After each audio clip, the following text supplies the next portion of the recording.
Multiple officers have been criminally charged and dozens suspended at New Jersey's women's facility after prisoners said they were brutally beaten by staff. Newly released video shows some of what happened that night. Tensions had been rising for weeks. Some staff had been assaulted, union officials said, while prisoners reported mistreatment by officers. In January, surveillance video captured a prisoner throwing an unknown liquid from her cell. Officers said urine and feces had been hurled at them in recent weeks. Late at night, staff prepared to pull women from their cells with the stated intent of checking for contraband. Ready? Go. Officers suited up in riot gear. One woman, Emily Dent, did not initially comply. Come to the door, put your hands up. Fine, last call. Come to the door, put your hands up. An officer appeared to shoot pepper spray into her cell. Video showed her being punched for about a minute while she tried to protect herself.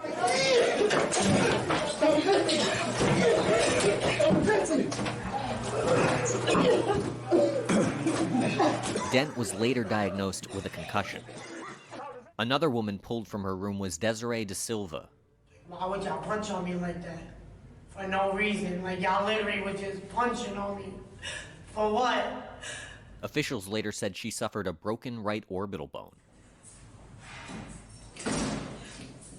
Agila Nelson said she was sexually assaulted. Video appeared to capture her protesting a body search. Yo, why is it a man ripping my clothes off? Why is it a man ripping my clothes off? Why is you grabbing my titties? Why is you grabbing my titties? Why is you grabbing my titties? Why is you grabbing my titties? At least one other woman also protested the presence of a male officer during a strip search. Ray Rollins said she was kicked in the head and choked after being handcuffed. Video appeared to show her handcuffed before the struggle began. Listen, I'll go.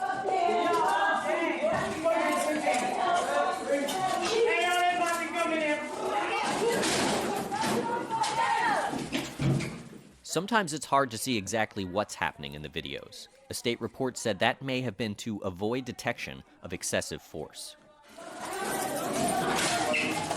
After the beatings ended, prosecutors said, the cover-up began. Our investigation was delayed in part by false and misleading reports filed by officers. Officer Luis Garcia punched Emily Dent about 28 times, according to court records. He wrote in a report the woman also threw punches. The video does not show her fighting back. Prosecutors said a supervisor, Sergeant Amir Bethea, watched as the woman was beaten, but he reported no injuries. That was a lie to deceive others, officials alleged. 10 officers total have been charged with a range of crimes, from assault to allegedly failing to film key moments of the incident. Garcia's lawyer denied wrongdoing. Bethea could not be reached for comment. We must hold accountable all parties responsible. Prisoners said the man who was in charge of the facility, Associate Administrator Sean St. Paul, was also present that night. St. Paul has been sued by male prisoners at least 3 times in recent years. One said St. Paul broke his arm. The others said he failed to stop violent officers. One lawsuit was dismissed on procedural grounds. State officials broadly denied the accusations in another and declined to comment on the third. St. Paul didn't respond to requests for comment, and he has not been charged over the violence in January. All of this comes after the U.S. Department of Justice found evidence of rampant sexual abuse behind bars. The head of the prison system has since resigned, and the governor announced plans to shutter the facility. But closing Edna Mahan could take years. Get her up now. Stop resisting. All right, get her up.